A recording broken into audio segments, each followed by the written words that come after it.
Everybody, thanks for tuning in to Near Disney. It's the Wednesday show where us, panel of local real estate experts, get together to bring articles and updates about everything that's going on within a 25-mile radius of Cinderella's castle. But first, before we get into it, let's cue the theme song.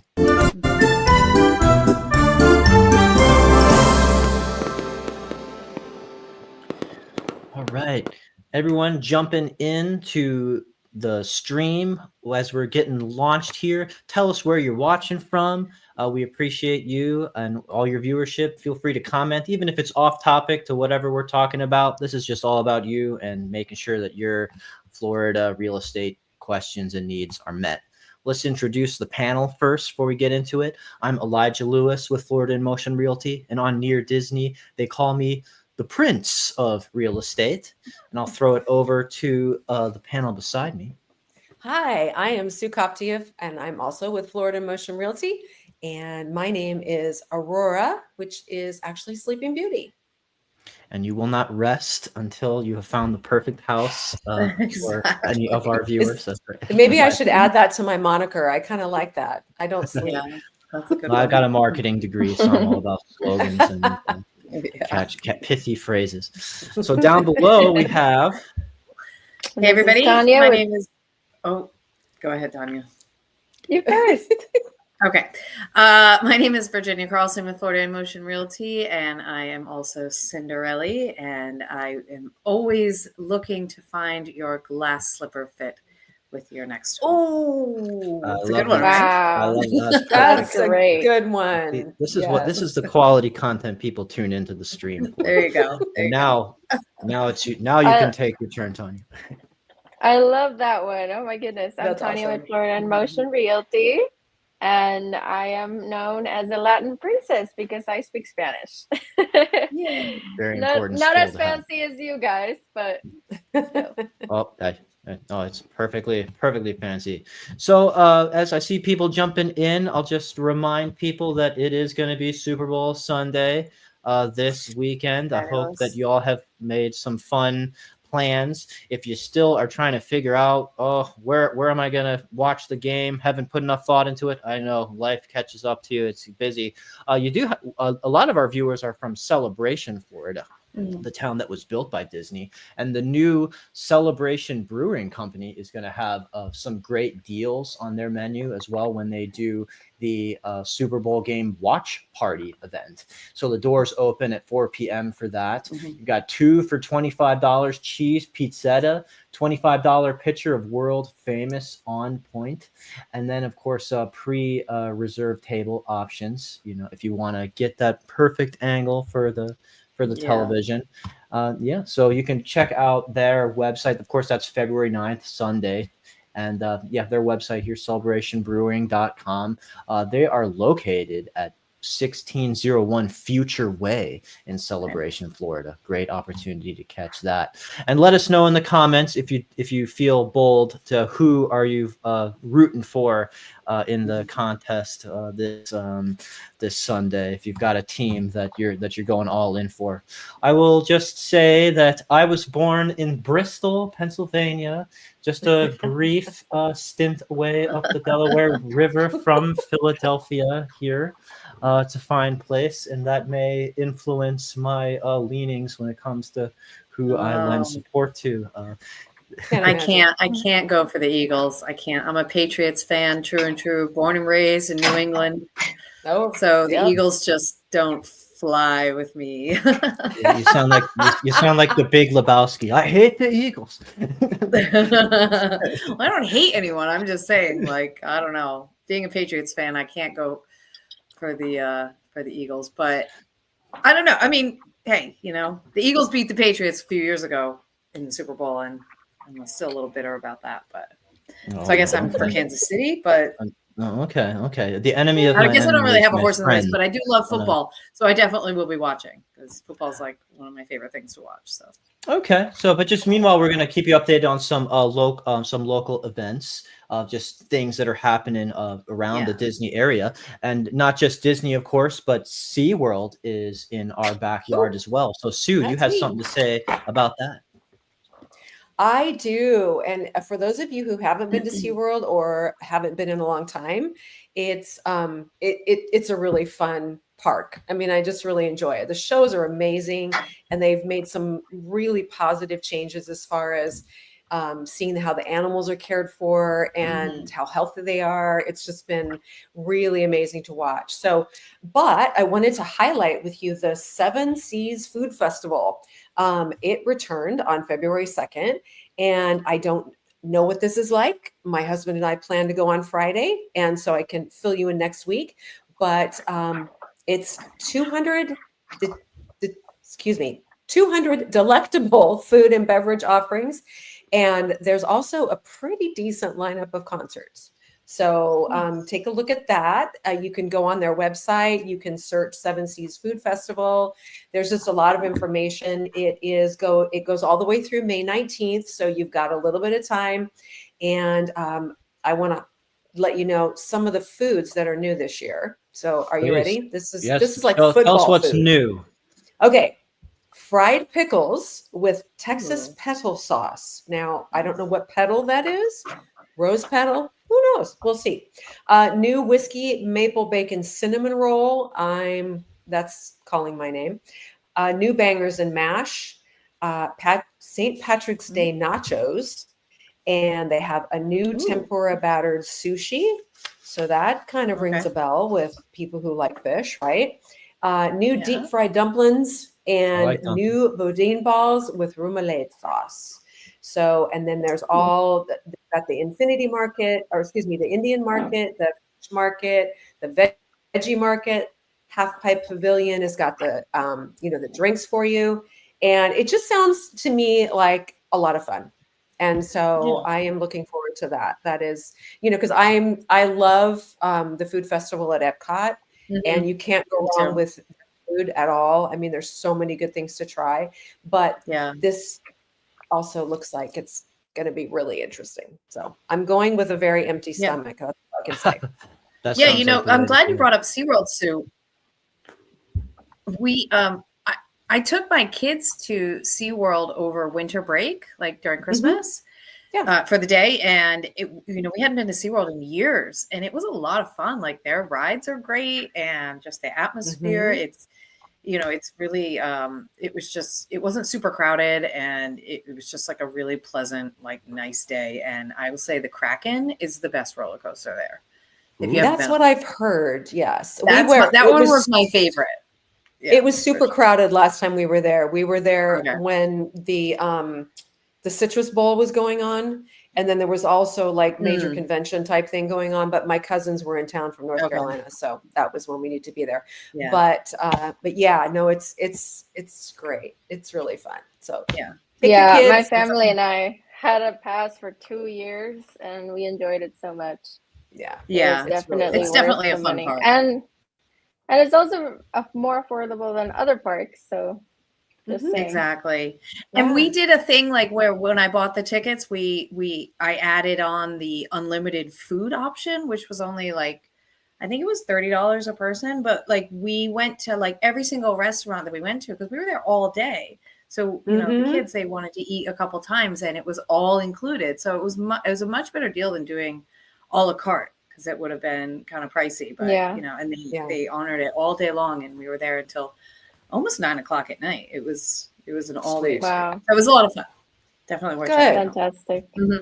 Yeah.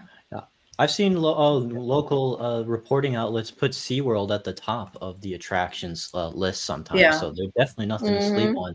Yeah, so it sounds like with this Seven Seas Food Festival, it says that you can grab a 10 sample lanyard for the price of $70 or take it up a notch with fan favorite 15 sample lanyard for $85. And those dishes sounded very bold, very fun, like the kind of thing that is exciting to eat and try, not just a simple fish and chip. Like there were some really interesting menu items there.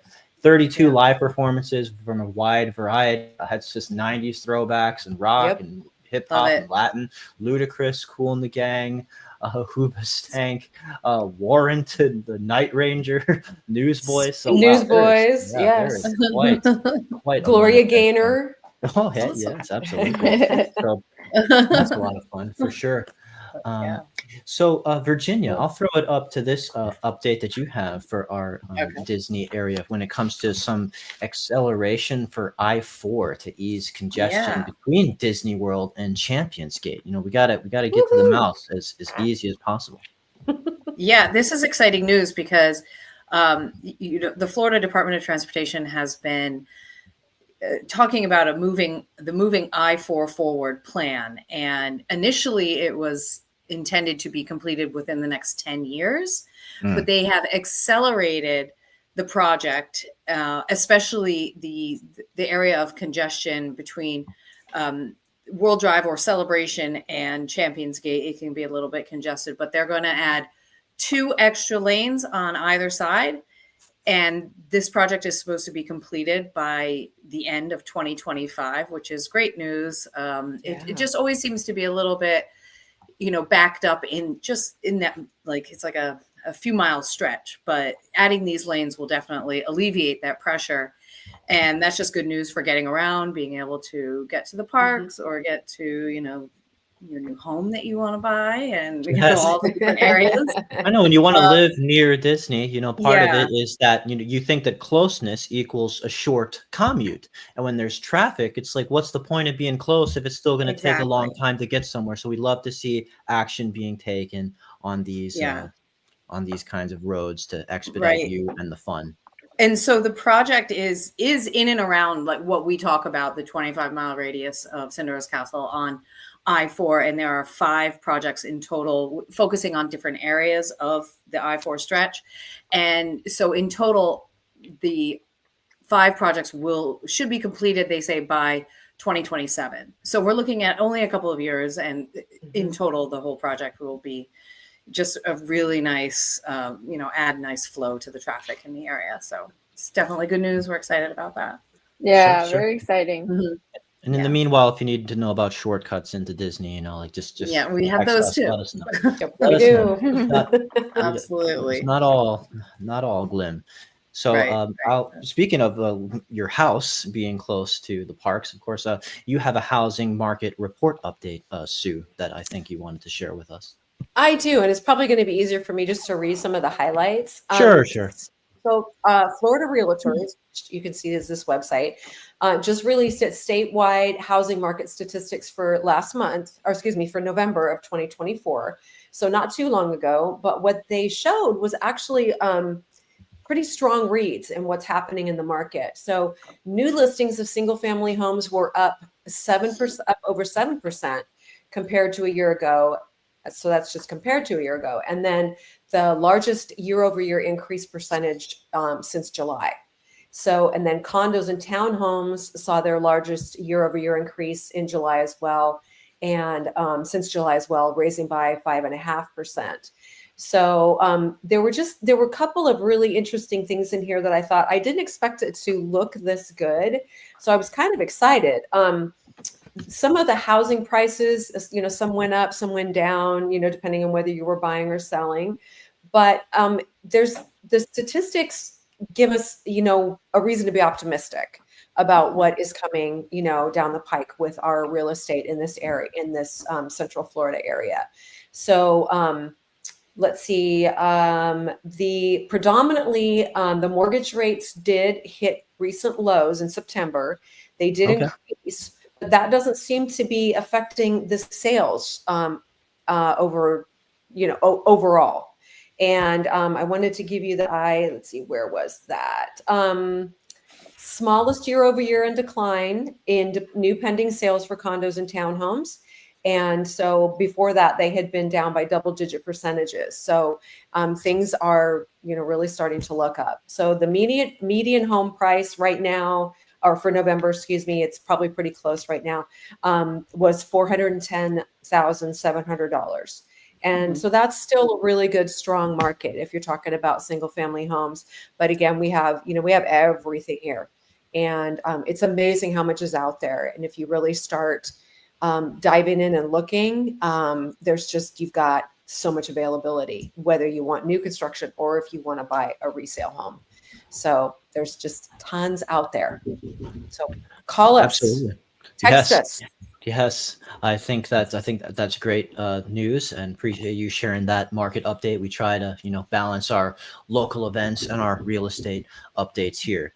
And speaking of which, I found an article here that Mhm. comes from the RamseySolutions.com. I know that Tanya is a fan of the Dave Ramsey, Mhm. and and his total money makeover method, and that's definitely a consultation radio show that helps people get financially lined up to be in a position to be on track for home ownership. So they had an update about why is spring the best time to sell a house. And we know that spring is coming around the corner, and I will have to disagree with the groundhog who just did his thing on February 2nd. He said 6 more weeks of winter.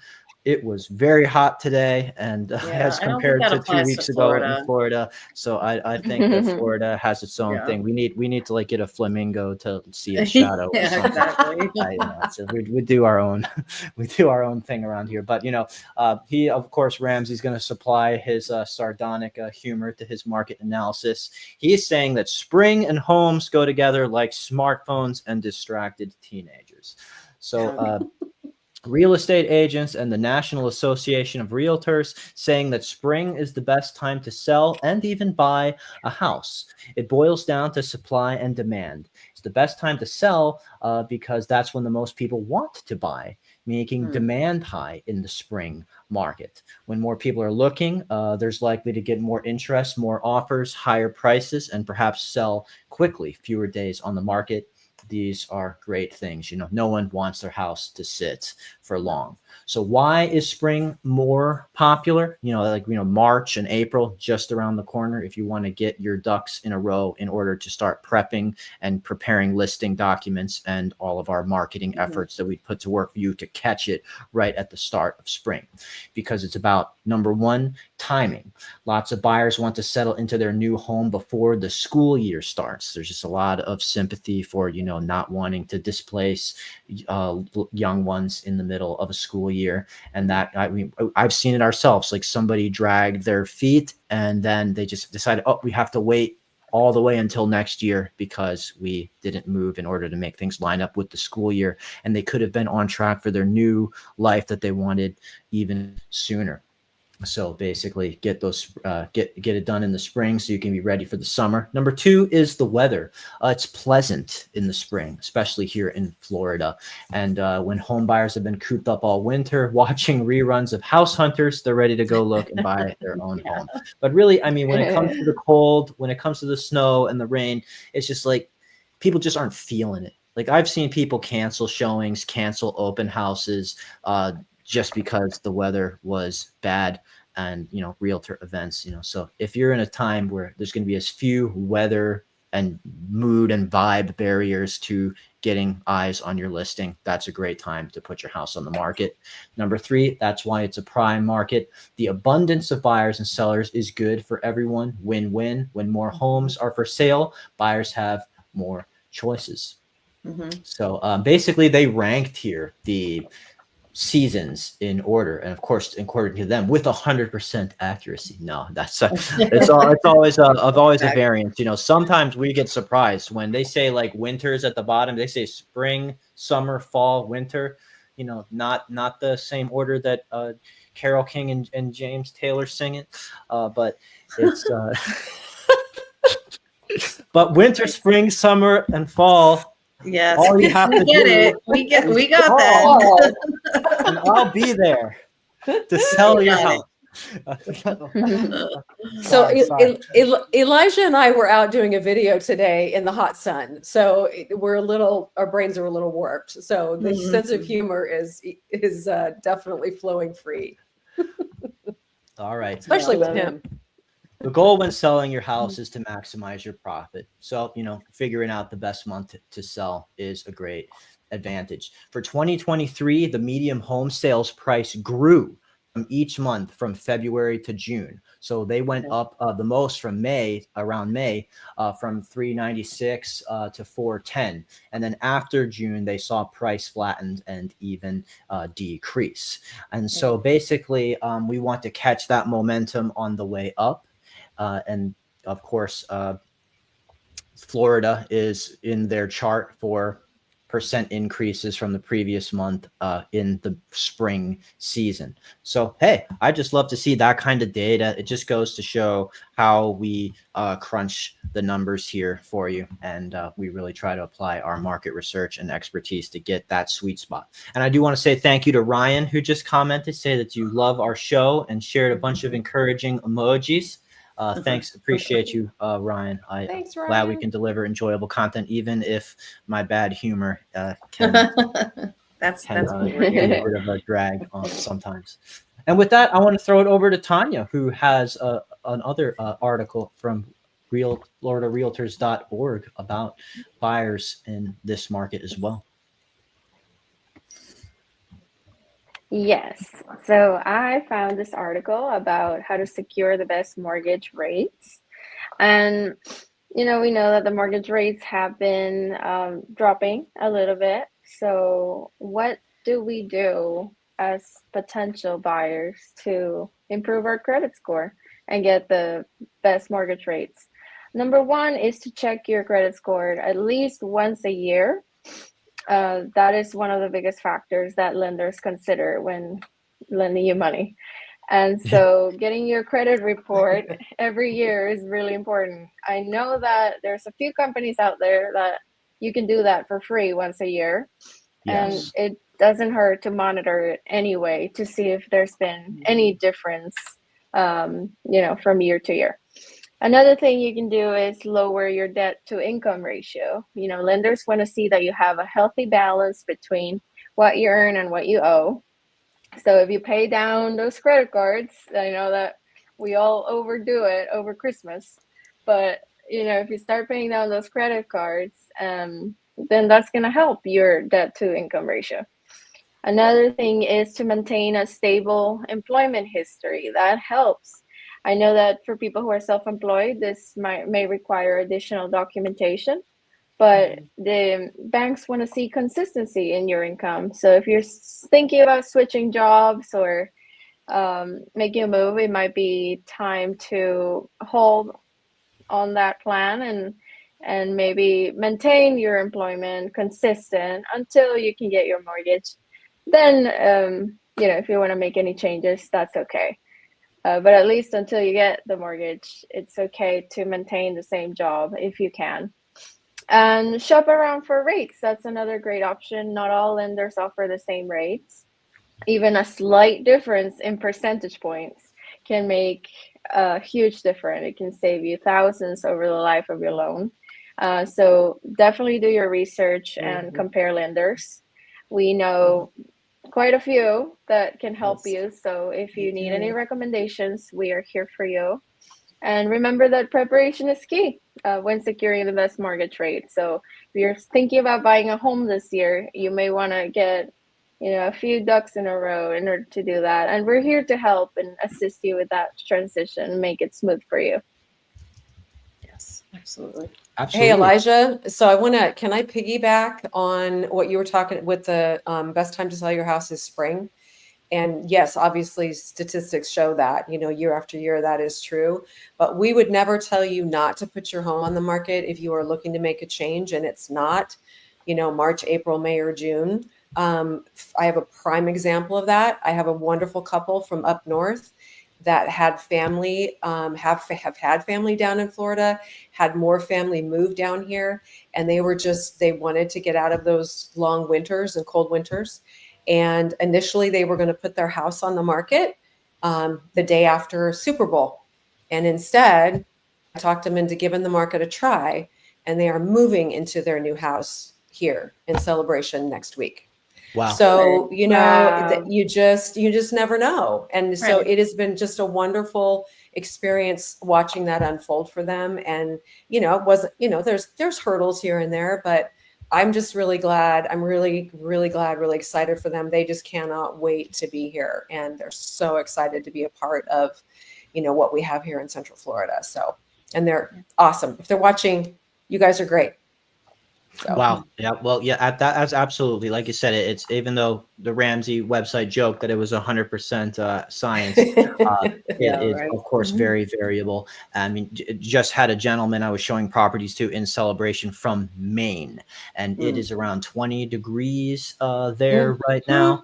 And so we are enjoying incredibly like 80-degree weather here with a breeze and all of that in Florida. It was an incredibly easy sail, easy pitch to get into this Florida lifestyle right now for February, for January. But yes, all we were saying is that if you're thinking about it, this data might give you that extra push to get that discussion going. We already have someone who's saying that they're getting ready to prepare a house listing with us for March. I think that's going to be a really advantageous time to get ready. Of course, we're always happy to plan for you short-term and long-term. We do long-term relationships with our real estate clients, buyers, and sellers.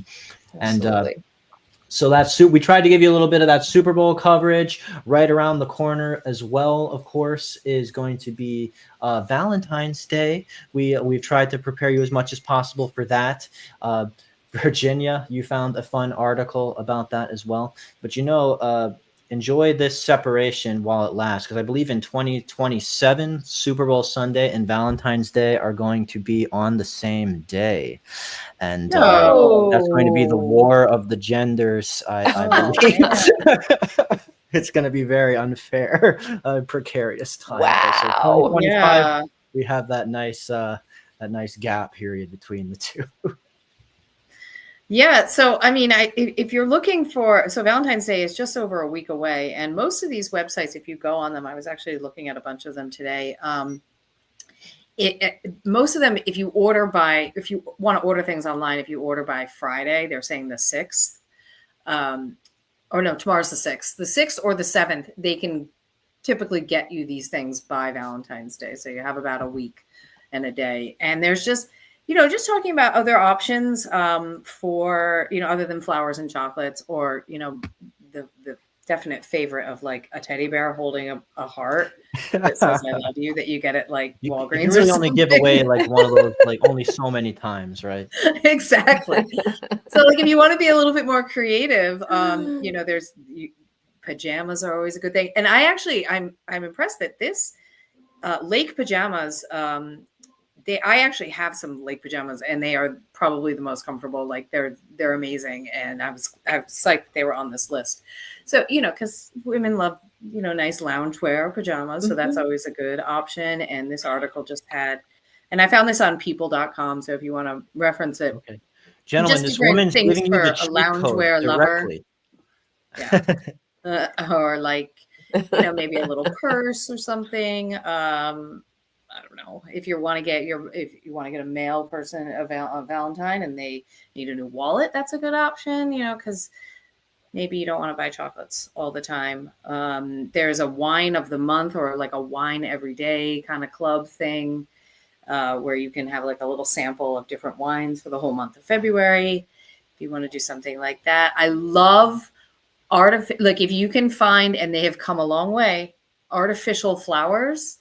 They are, they never die, and they can, obviously they last forever, but they can look so beautiful. If you find, some companies make them and they're made of silk, and they really have like this presence that they really are, they can be stunning in your home. Just, something to think about that will last. You can find some scented thing and just put it near it, or snuck in there, so that it still emits a pleasant floral aroma as well.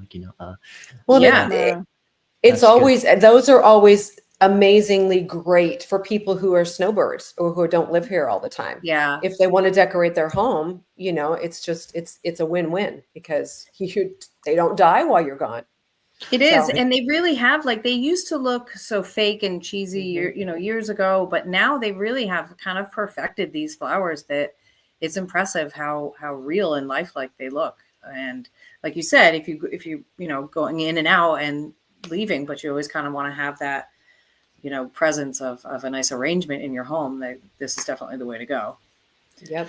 Yes, yeah, like, I mean, like really our cool. love, these flowers will never die. they will And, never die. Like our love. and Yes, exactly. Right.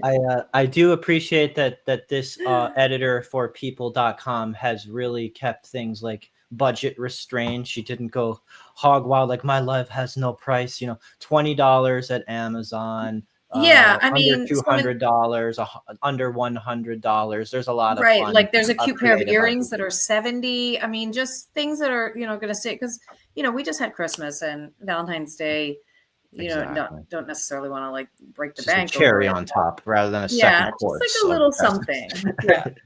And a cute trendy bag for around Yep. $50. So hey, that's is a cute. cute idea for that people.com editor Mhm. approved Valentine's Day gifts. Yeah, check it out. Appreciate you sharing that, Virginia. Sure. That is Mhm. that is a lot of fun. And there's still time because Amazon can deliver in 2 days, right? Exactly. Mhm. And There's still I know that time. I know that even me, like I was doing last minute Christmas shopping. I'm sure that there are ladies and gentlemen doing last minute Valentine's Day shopping. So Yeah. there is no shame, just as long as you get across that finish line in the end, if that's how you like to celebrate.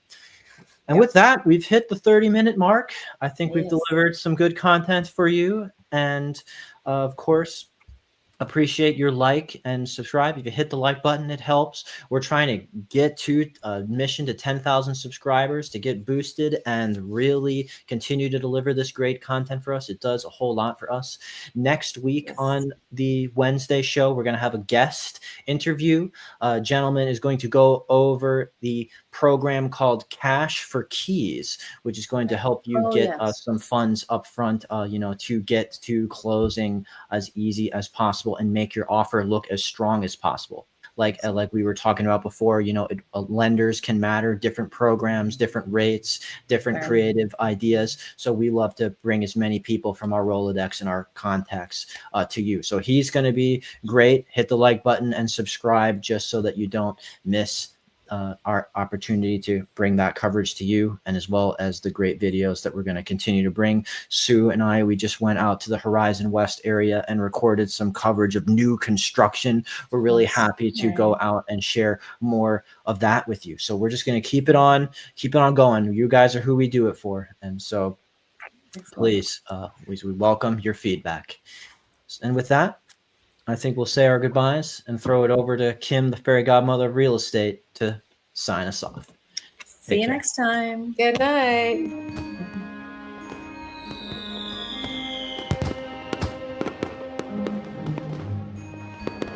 Make sure that you subscribe and like so that we can continue to give you up-to-date information on all things that are going around the 25-mile radius of Cinderella's castle, because this is truly a magical place to live.